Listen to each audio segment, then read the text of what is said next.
Introduction. Why you need to listen to this every single morning. Life is complicated. We wake up to chaos, scroll through endless information, navigate complex relationships, face unexpected obstacles, and by the time we hit our pillow at night, we're mentally exhausted without truly understanding why we're struggling in the first place. Most people never pause to examine the fundamental principles that govern existence, the psychology behind their behavior, or the simple frameworks that could transform their entire reality. This guide exists for one reason: to distill the most powerful truths about life into a digestible, actionable format that you can absorb in 25 minutes every single morning. These aren't abstract philosophical theories designed to make you feel smart. These are raw, honest insights about how life actually works, the psychological patterns that control your thinking, the universal principles that govern success and failure, the mental frameworks that separate winners from everyone else, and the practical strategies that turn understanding into results. The reason you should listen to this every morning is simple: repetition reprograms your mind. Your brain is a pattern recognition machine that's been conditioned by years of limiting beliefs, negative self-talk, and mediocre thinking. One conversation won't fix that. But consistent exposure to truth, morning after morning, gradually rewires your neural pathways. You start thinking differently. You start seeing opportunities you couldn't see before. You start making decisions from a place of strength instead of fear. If you're serious about transformation, hit that subscribe button right now. This channel is your morning ritual, your daily dose of reality, your personal development anchor. Every video is designed to shift your perspective, strengthen your mind, and propel you toward the life you actually want. Subscribe and commit to this 25-minute investment in yourself every single morning. Pillar 1. The truth about time and why you're running out. Most people treat time like it's infinite. They procrastinate. They waste hours on social media. They say yes to things that don't matter. They operate as if they'll eventually get around to their dreams, their health, their relationships. Then one day they're 40 years old, and they realize they've lost an entire decade to meaningless distractions. Here's the brutal truth: you are running out of time. Not in 50 years, right now. Every single day you're alive is a day you won't get back. Every hour you spend on something that doesn't align with your values is an hour stolen from your actual life. Time isn't just a resource, it's the only non-renewable resource you possess. You can earn more money. You can rebuild relationships. But you cannot create more time. The difference between people who accomplish extraordinary things and people who don't isn't intelligence or luck. It's how they treat time. Winners understand that time is their most precious asset, and they guard it ruthlessly. They say no to most opportunities. They cut toxic people out without hesitation. They abandon projects that aren't aligned with their purpose. They don't waste energy on endless entertainment or meaningless social obligations. Consider this: if you live to 80, you have approximately 4,160 weeks on Earth. That sounds like a lot until you realize how many of those weeks are already behind you. If you're 30 years old right now, you've already used 1,560 weeks. That's 37% of your life gone. Not wasted necessarily, but gone. And every week that passes without intention, without purpose, without conscious decision-making, that's a week you'll never get back. The most successful people in the world don't have more time than you do. They have 24 hours. They sleep. They eat. They deal with problems just like everyone else. The difference is that they've made a conscious decision to spend their time on things that matter. They've eliminated the noise. They've built systems that protect their attention. They understand that how they spend their days is how they spend their lives. If this message resonates with you, if you understand that time is your greatest asset, subscribe to this channel. Every morning, commit to 25 minutes of focused growth. That's 175 minutes a week. That's over 9,000 minutes a year. That's the investment that changes everything. This is your time. Make it count. Pillar 2: The psychology of belief and why your mind controls your destiny. Your beliefs are not neutral observers of reality. They're architects of reality. What you believe about yourself, about what's possible, about your capabilities. These beliefs literally shape the decisions you make, the effort you expend, and ultimately, the results you achieve. Psychologists call this the Pygmalion effect. It's the phenomenon where higher expectations lead to improved performance. In landmark studies, teachers were told that certain students were academic bloomers, students who would show dramatic academic gains. The students were actually selected randomly. By the end of the year, these bloomers showed significantly greater gains than their peers. The only difference wasn't the students themselves. It was the expectations of the teacher, which unconsciously influenced how they taught, how much they praised the students, and what they believed was possible. This exact same mechanism operates in your life. If you believe you're not creative, your brain filters out opportunities to be creative. If you believe you're bad with money, your mind justifies spending patterns that keep you poor. If you believe you're not the type of person who exercises, you'll unconsciously avoid situations where you'd exercise. Your beliefs don't just influence your thinking, they reprogram your perception of reality itself. The scary part? Most of your limiting beliefs aren't even yours. They were installed by your parents, your teachers, your environment, your past failures. Someone said you were too sensitive, and you believed it. Someone said you weren't good at math in 3rd grade, and you accepted it as truth. Someone rejected you, and you decided you weren't worthy of love. These foreign beliefs have been running your life like hidden code in a computer program, directing your behavior, limiting your options, keeping you small. The good news is that you can reprogram these beliefs. Neuroplasticity, the brain's ability to form new neural pathways, is real. Your brain is not fixed. You can literally rewire how you think. But it requires repetition, intention, and exposure to new evidence that contradicts your old stories. Every morning, when you listen to these 25 minutes, you're feeding your mind new beliefs, new possibilities, new evidence of what's actually possible for someone like you. Winners don't have better circumstances. They have better beliefs about their circumstances. They believe they can figure things out, so they don't give up when problems arise. They believe they can learn anything, so they invest in growth. They believe they deserve success, so they don't self-sabotage. Their beliefs create a different filter through which they see the world, and that different filter leads to a different life. If you want to reprogram your beliefs, if you're ready to stop running old programming from people who didn't believe in you, subscribe right now. This channel is your daily belief installation. Every 25 minutes is an opportunity to replace limitation with possibility, doubt with confidence, fear with certainty. Subscribe, and start rewriting the story your brain tells about you. Pillar 3: Emotional Resilience and the Art of Not Being Bothered. Here's something nobody tells you about high performers: they don't feel less than everyone else. They're not more talented. They're not blessed with special emotional immunity. They just don't let their emotions control their actions. There's a massive difference between feeling something and being controlled by something. Most people are emotional slaves. Their mood dictates their productivity. Their energy determines whether they work on their goals. Their feelings about a situation determine whether they even try. Someone criticizes them, they feel hurt, and they spiral into self-doubt. The market drops, they feel anxious, and they panic sell their investments. Their partner says something that bothers them, they feel rejected, and they shut down the relationship. Emotional resilience isn't about not feeling emotions. It's about experiencing emotions without being hijacked by them. It's the ability to feel fear and take action anyway. It's the capacity to feel rejection without accepting the message of rejection. It's the skill of acknowledging sadness while still moving forward. This is learned. This is practiced. This is developed like a muscle. When you start your morning by recognizing that not everything that happens to you should affect your state, you're training a new response pattern.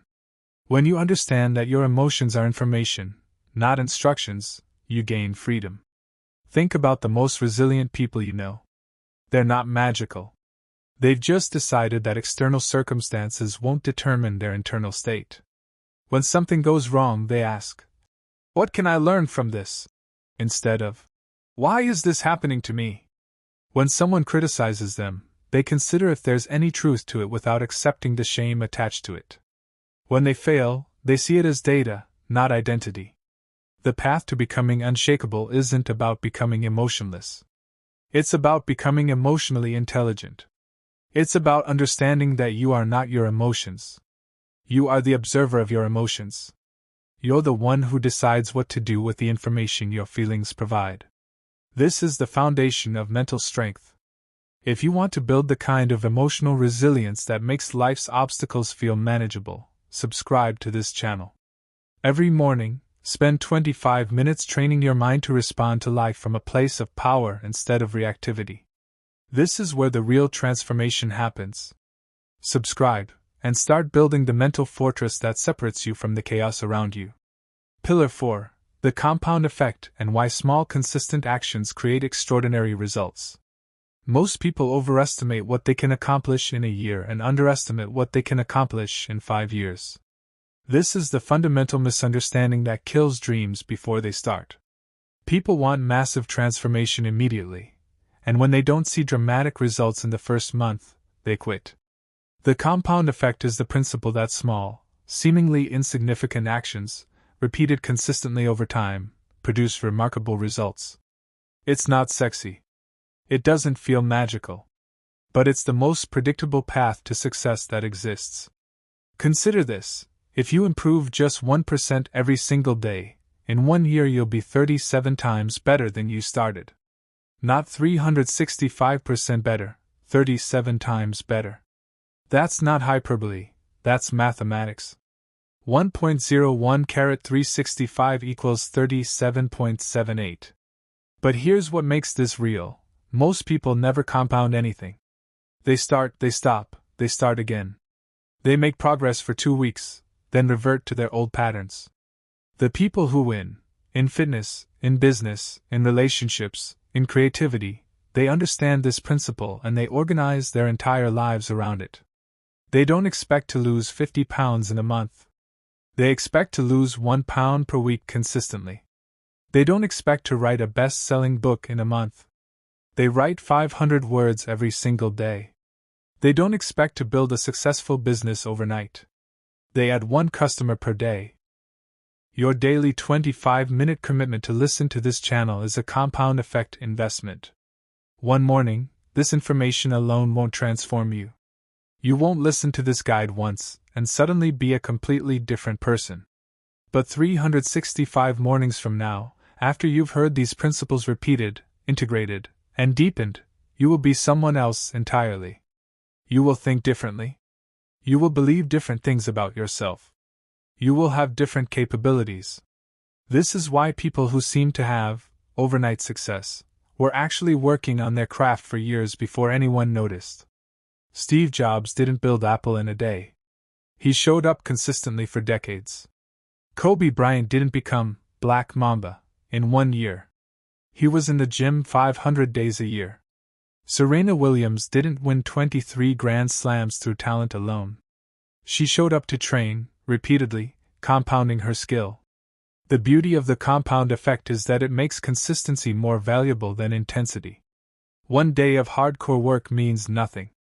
1 day of extreme effort, followed by 6 days of nothing, produces no results. But 5 years of small, consistent daily actions? That produces a completely transformed life. And the best part? The person you're becoming doesn't feel that different from moment to moment. The changes are subtle. But they're cumulative. If you're ready to start compounding your growth, subscribe to this channel right now. This is your 25-minute daily investment in becoming better than you were yesterday. This isn't about perfection. It's about consistency. It's about showing up. Every single morning, you're depositing into your personal development account, and in 5 years, the interest on that investment will be a completely transformed life. Subscribe, and start compounding your way to success. Pillar 5. The concept of internal versus external locus of control. Your locus of control is the degree to which you believe you have influence over events in your life. People with an internal locus of control believe their outcomes are primarily determined by their own actions, effort, and decisions. People with an external locus of control believe their outcomes are determined by external factors: luck, fate, other people, circumstances they can't control. This single belief system might be the most predictive factor of life success or failure.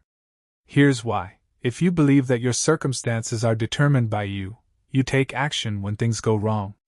If you believe your circumstances are determined by external factors, you make excuses and become passive.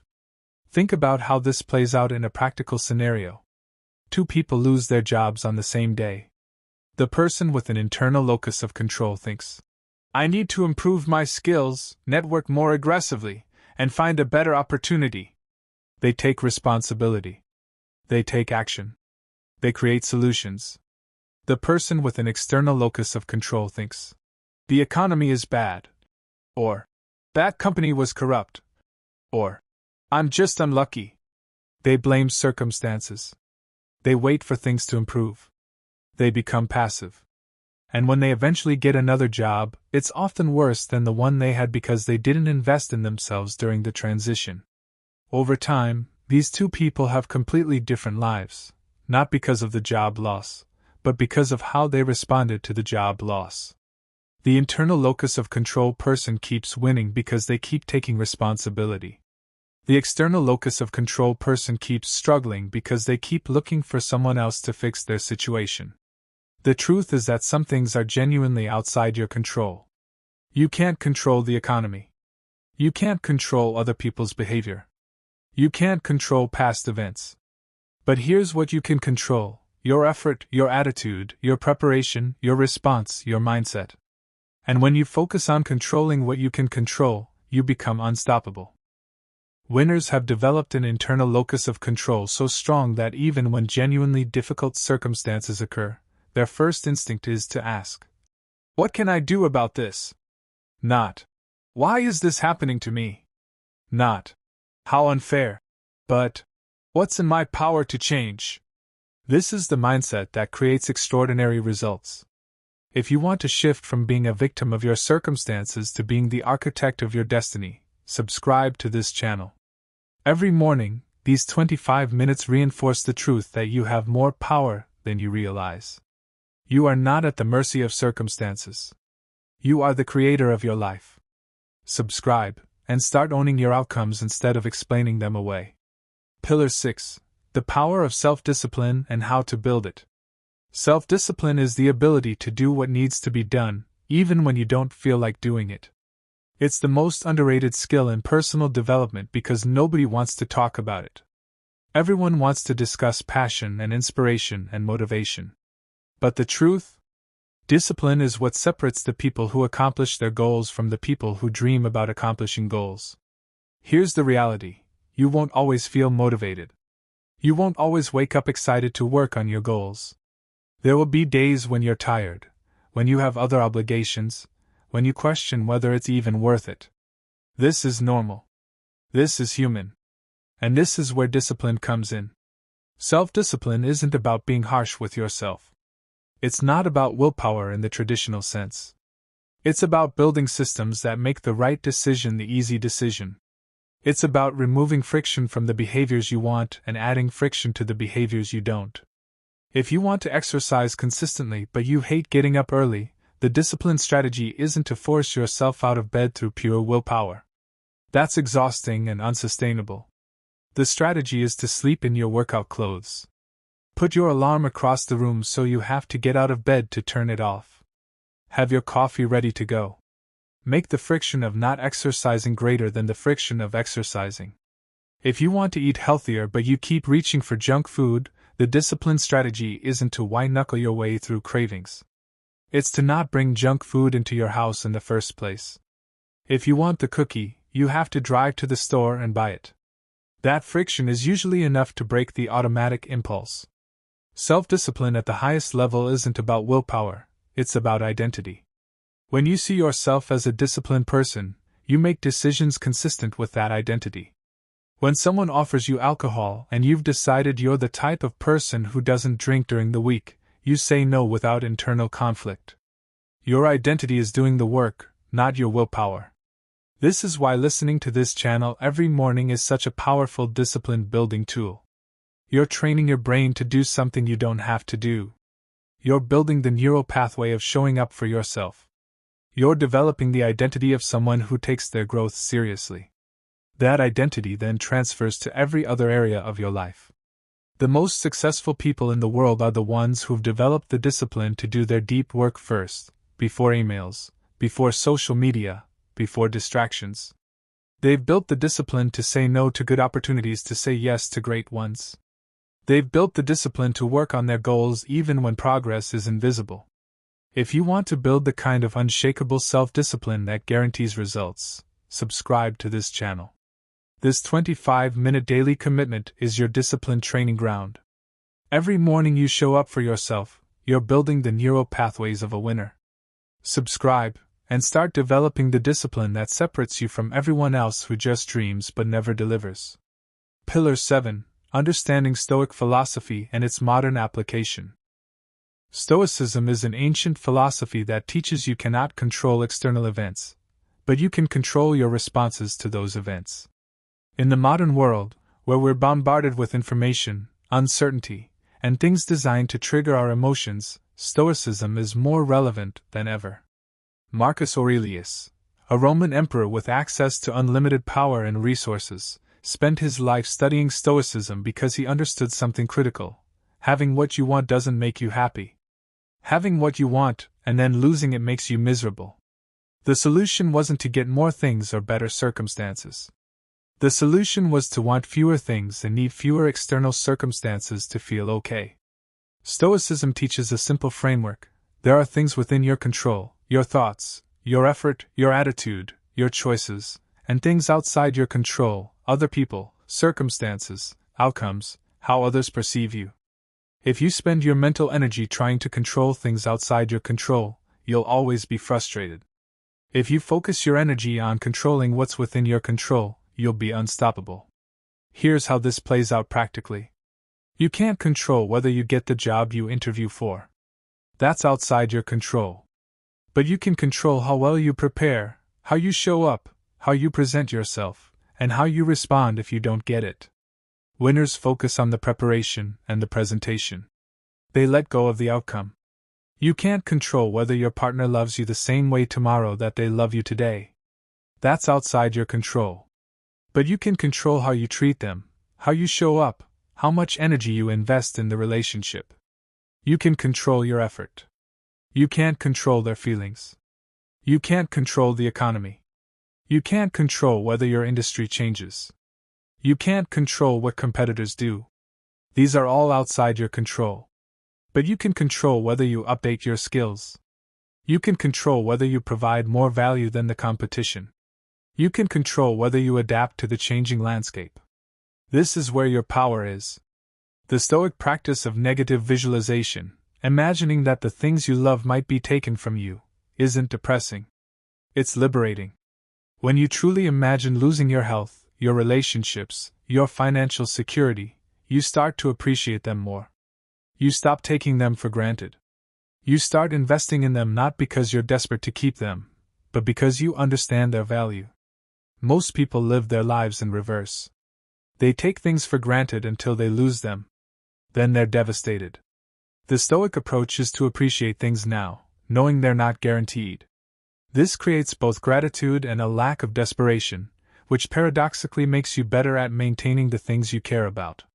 If you want to apply ancient wisdom to modern problems, if you want to develop the unshakable peace that comes from focusing on what you can control, subscribe to this channel. Every morning, these 25 minutes are your Stoic training. You're learning to separate what matters from what doesn't. You're learning to build your happiness on internal factors instead of external circumstances. Subscribe, and start developing the fortress of equanimity that nothing can penetrate. Pillar 8.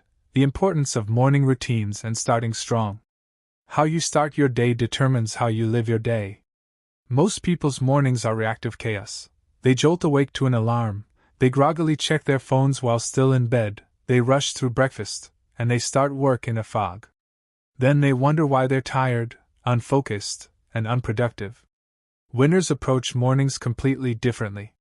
They understand that the first hour of your day is the most important hour. It's when your mental energy is highest.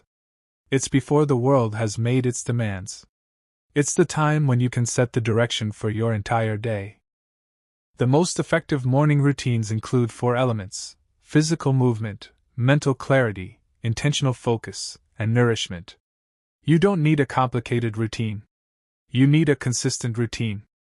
Physical movement, even 10 minutes of walking or stretching or basic exercise, gets oxygen to your brain, increases your mental clarity, and starts your day from a position of strength instead of lethargy.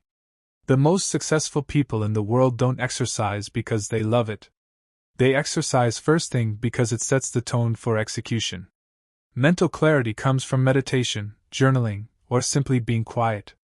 Your mind needs a reset button after sleep. It needs to dump the mental clutter that's been accumulating. When you sit in silence, or you write out your thoughts, you're clearing the cache. You're starting fresh. Intentional focus means reviewing your day, identifying your top 3 priorities, and understanding what success looks like. If you don't start your day with clear intention, you'll end it having accomplished whatever seemed urgent instead of what actually mattered. Nourishment means eating a real breakfast instead of grabbing whatever is convenient. Your brain and body need fuel. Don't start your most important day, which is today, on fumes. This 25-minute listening to this channel can be part of your morning routine. It can be your mental clarity component. It can be your dose of inspiration and perspective before you engage with the world. By the time you finish these 25 minutes, you're already in a different mental state than 90% of the population, most of whom are still checking their phones in bed. The compound effect of a solid morning routine is staggering. A person who wakes up, exercises, meditates, reviews their priorities, and then attacks their day will accomplish more in a week than a person who slugs through mornings. Over a year, the difference is a completely transformed life. Over a career, it's the difference between success and failure. If you want to take control of your days by taking control of your mornings, subscribe to this channel. Make these 25 minutes non-negotiable. Make it the first thing you do. Make it your mental warm-up before you engage with the world. Subscribe, and start owning your days by owning your mornings. Pillar 9. Mastering your attention and reclaiming your focus. Your attention is your life. Whatever you pay attention to, you're literally feeding with your life energy. If you spend 2 hours a day scrolling social media, you're spending 2 hours a day feeding the algorithm and starving your own goals. If you spend 2 hours a day working on your craft, you're feeding your potential and starving mediocrity. The problem is that in the modern world, there are sophisticated systems designed to steal your attention. Apps are engineered with infinite scroll, notifications, and psychological triggers specifically designed to addict you. Your phone knows more about what captures your attention than you do. The algorithm knows what will keep you scrolling. The push notification knows exactly when to interrupt you. The people who are winning in this environment are the ones who fought back. They've built barriers between themselves and the attention-stealing devices. They've made it hard to access their distractions. They've created accountability systems that prevent them from falling into scrolling traps. Here's the practical reality. You cannot have a smartphone with unlimited apps and unlimited notifications and unlimited internet access, and also have world-class focus.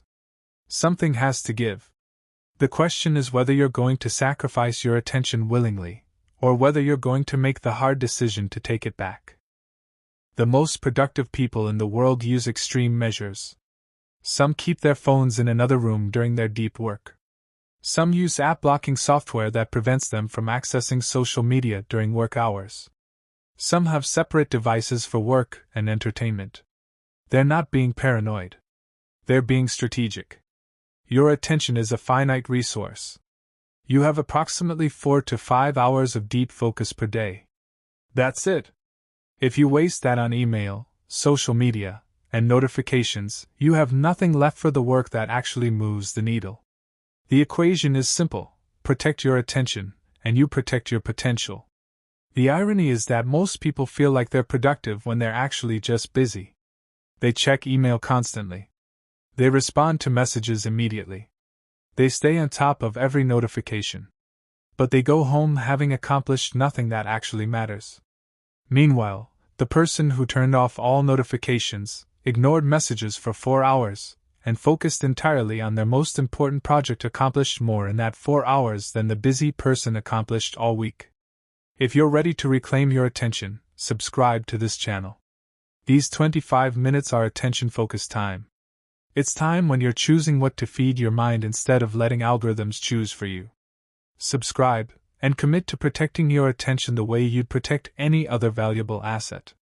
Because your attention is not just valuable, it's your most precious resource. Pillar 10. The Science of Habit Formation and Breaking Bad Patterns. Habits are the invisible architecture of your life. You don't decide consciously what to do most of the day. You follow habits. Whether it's your morning coffee routine, the way you respond to stress, the way you spend your free time, most of your life is run by automatic programs called habits. The good news? Habits can be changed. The bad news? Changing them requires understanding the habit loop and having a strategy to interrupt it. Every habit has 3 components: the cue, the trigger, the routine, the behavior, and the reward, the payoff.